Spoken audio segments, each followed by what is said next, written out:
Bonjour à tous, merci de nous rejoindre. Tout de suite, les principaux titres de ce lundi 14 septembre.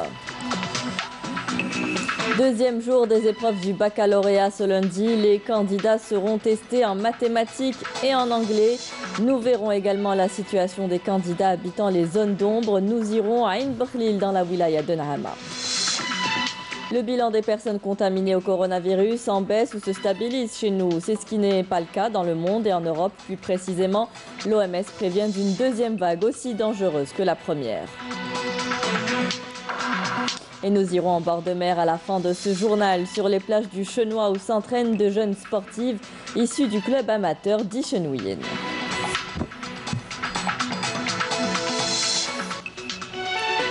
Bienvenue à tous. Les épreuves du baccalauréat se poursuivent ce lundi avec les mathématiques et l'anglais. En ce deuxième jour, les candidats se présentent à leur centre d'examen plus serein, avec moins d'appréhension et de stress, ce qui n'est pas toujours le cas pour les parents qui gèrent, en plus de l'habituel stress des examens, celui du respect du protocole sanitaire. Bouchaboli.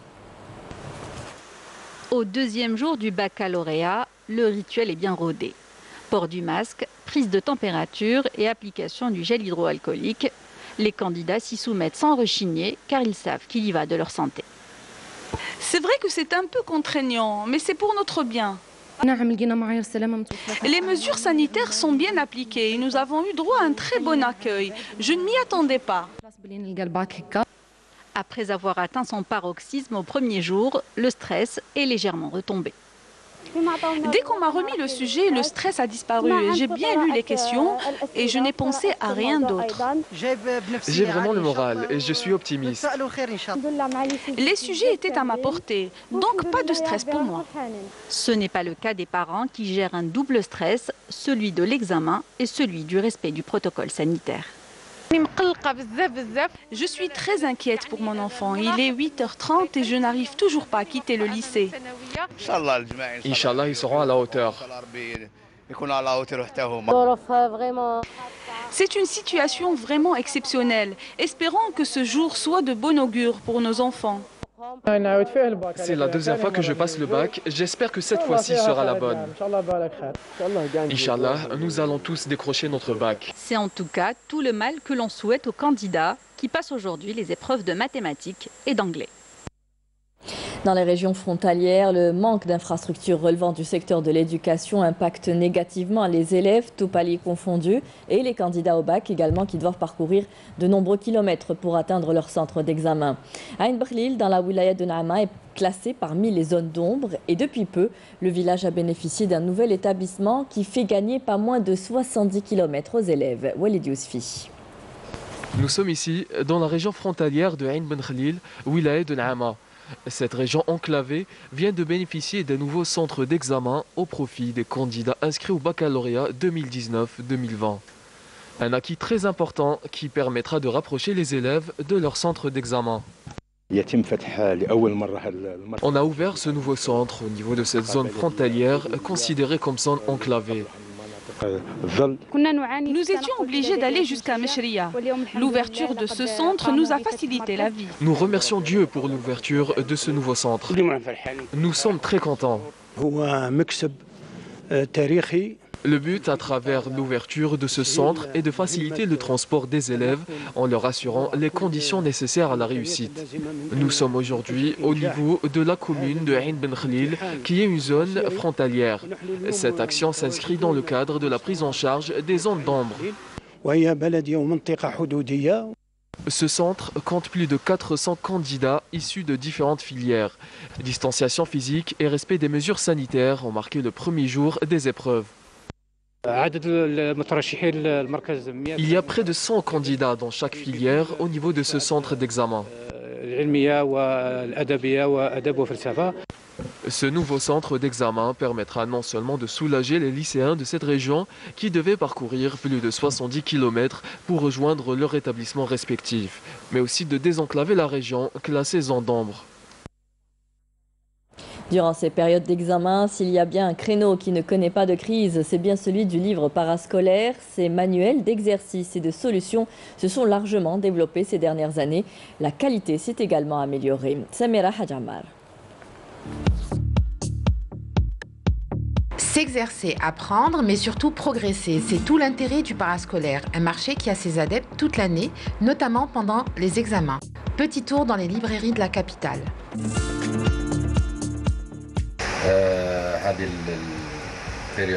En cette période, c'est les livres parascolaires de terminale et du brevet qui se vendent le plus. Par exemple, ces livres de maths et de langue arabe ont un grand succès auprès des élèves. Un bon livre parascolaire, c'est très important pour nos enfants.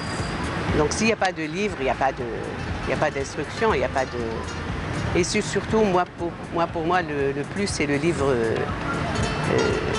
d'histoire. Mais quels livres, quelles matières sont le plus demandés, le plus achetés par parents et élèves? Existe-t-il une tendance chez nous, en Algérie? Tous les paliers, de la première à la terminale. Et pendant la période d'examen, on vend le plus les classes d'examen. Alors la 5e, la 4e, le BM et le bac. Toutes matières confondues, surtout les matières essentielles. Maths, physique, arabe, sciences, c'est surtout ça. Ça dépend. Ça dépend. En général, c'est pendant les examens qu'ils achètent. En général, pour les révisions, oui. Ils achètent juste avant les examens. À la rentrée scolaire, Oussama ira dans un CEM à Miramar. Les livres du parascolaire sont pour lui un soutien majeur, en particulier pour l'anglais.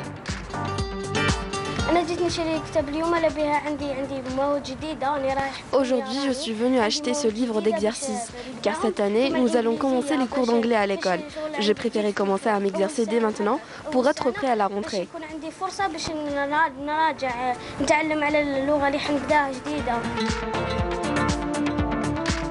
Souhil, responsable à Advanced Office, nous explique le cheminement de l'offre par rapport à la demande depuis quelques années.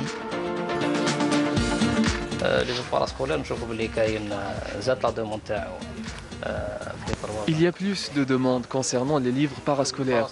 Les clients choisissent les livres en se basant sur les maisons d'édition. Il y a des éditions plus célèbres que d'autres grâce au bouche à oreille. Et il y a des clients qui parcourent carrément les pages des livres et choisissent selon le contenu, comme par exemple les professeurs. وكاين دي جون تاع لي كليون يحوسوا على الكونتوني تاع الكتاب. De maison d'édition en édition, les livres du parascolaire sont au final un atout de plus pour garantir le succès de nos écoliers. Que demander de plus si ce n'est une autorité de régulation pour en faire le tri? Le rôle des zaouïas dans l'ancrage des valeurs religieuses et spirituelles mises en évidence lors d'une rencontre organisée à Larouat entre le conseiller du président de la République chargé des associations religieuses Issa Belkhdar et les représentants des zaouïas, des écoles coraniques et des associations religieuses. Issa Belkhdar a relevé la mission importante des zaouïas, notamment dans les zones d'ombre et dans l'accompagnement des projets de développement de l'État. Yasmina ou Yamina Saïdi. Le conseiller du président de la République chargé des associations religieuses a affirmé à Larouat que l'avenir des zaouïas et les écoles coraniques étaient au centre des préoccupations du président de la République, ayant pour rôle la préservation de l'identité nationale et les nobles valeurs de notre société.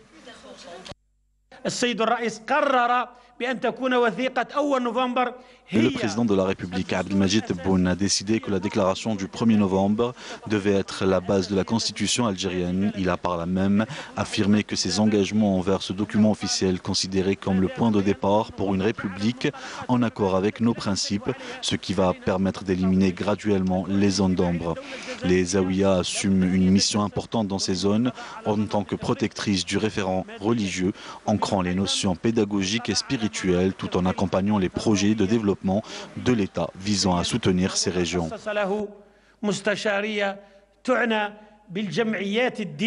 Cette rencontre a permis par ailleurs au conseiller du président de la République de s'enquérir des préoccupations soulevées par les imams, chouyours de zaouïa et hommes de culte, allant dans le sens du développement de la mission de l'institution, de la mosquée, des zaouïas et des écoles coraniques afin d'assumer leur rôle dans le cadre de la réforme sociale.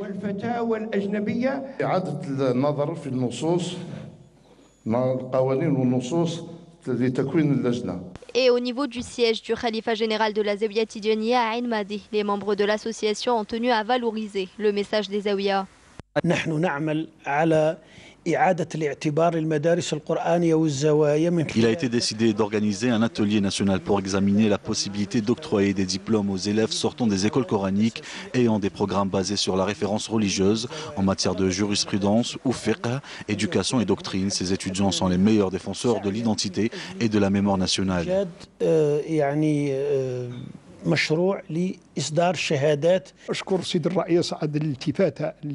Je remercie le président de la République pour l'attention qu'il porte aux zaouïas, aux mosquées et aux écoles qui enseignent le Saint-Coran. Cela va nous permettre de rester attachés à notre identité.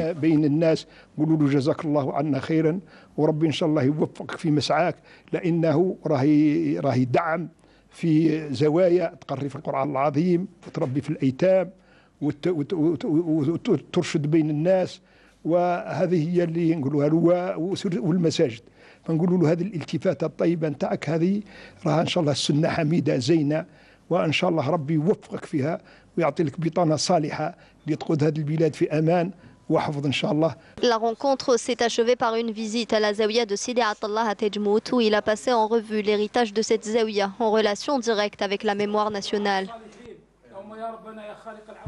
Sur le plan santé, 247 nouveaux cas confirmés de coronavirus, 162 guérisons et 7 décès ont été enregistrés dans le dernier bilan annoncé par le comité scientifique de suivi de l'évolution de la pandémie du coronavirus. Je vous propose d'écouter son porte-parole, Dr Jamel Fourar. D'habitude, un point de situation complet sur l'évolution épidémiologique de la Covid-19 en Algérie depuis le début de la pandémie à ce jour. Les principaux indicateurs enregistrés au cours des 24 dernières heures sont les suivants. 247 nouveaux cas, 88 nouveaux patients hospitalisés, 162 patients guéris, 29 patients en soins intensifs et 7 décès. Avec la notification de 247 nouveaux cas, l'incidence au cours des 24 dernières heures est de moins de 1 cas pour 100 000 habitants, sachant que 17 wilayas n'ont pas enregistré de cas au cours des 24 dernières heures, 21 wilayas ont enregistré entre 1 et 9 cas et 10 wilayas ont enregistré 10 cas et plus. Pour ce qui est des patients décédés, au cours des 24 dernières heures, nous avons eu 7 nouveaux décès, rahimahumullah. Pour ce qui est des patients hospitalisés durant les 24 dernières heures, leur chiffre a vraiment baissé pour atteindre 88 patients. Les patients guéris à ce jour, leur nombre est de 34 037 patients guéris, dont 162 patients sont guéris au cours des 24 dernières heures. Pour ce qui est des soins en réanimation, nous avons actuellement au niveau de nos hôpitaux 29 patients seulement hospitalisés en soins intensifs. Et comme d'habitude, nous demandons à notre population de rester très vigilante, surtout en cette période de reprise du travail et de la fin des vacances, de rester vigilants, de respecter les règles d'hygiène, notamment l'hygiène des mains, la distanciation sociale et surtout le port de masque obligatoire.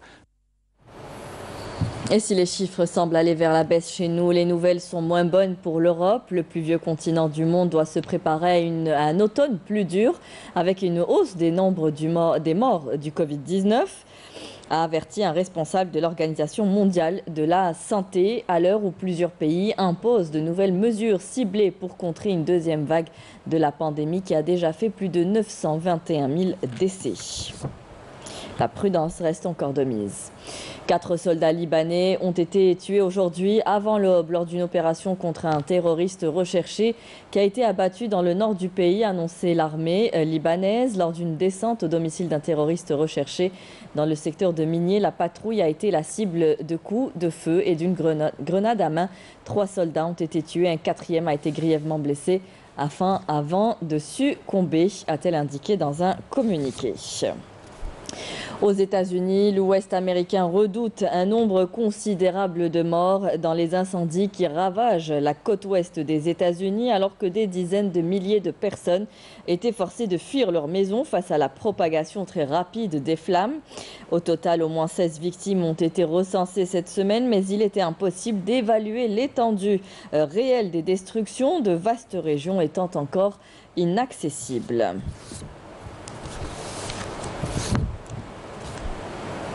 Retour au pays, on vous emmène ce matin du côté de Tipaza. Une belle balade sur le front de mer du Chenois, des plages qui accueillent en ce moment le club sportif amateur d'Ichenouyen.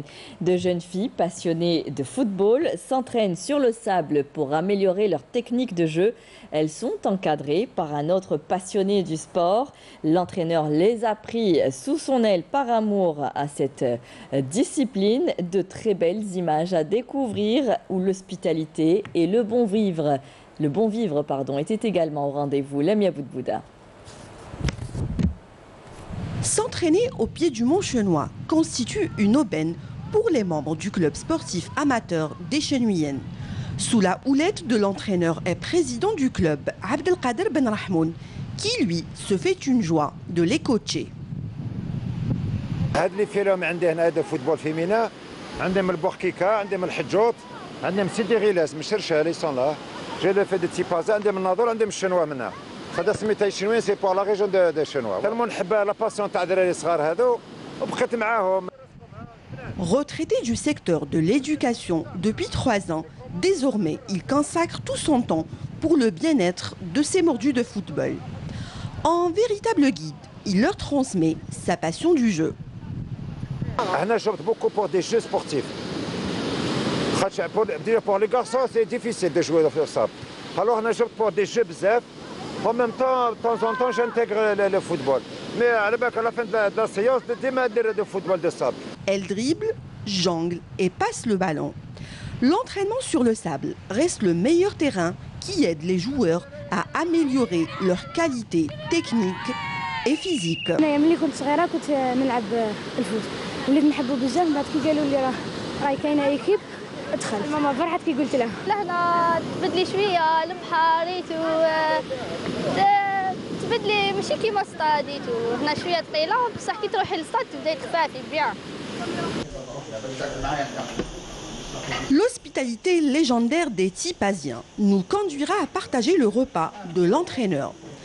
Dans son magnifique jardin, sardines et dorades grillées, tétis, nonarines. Cerise sur le gâteau, nous eûmes droit à un très bel air interprété par Bilal Anou, le digne héritier des Chenouyennes.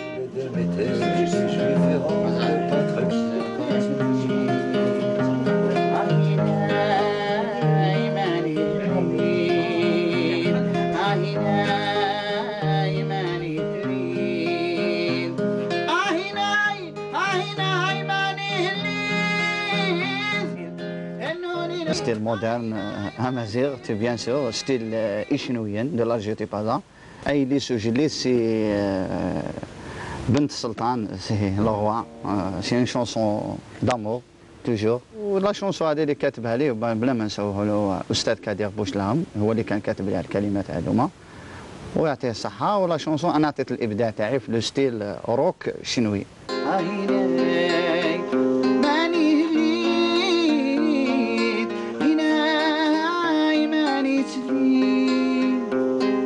On se quitte sur Eilis Oujelid, un titre qui narre l'amour. Et quoi de plus beau que l'amour?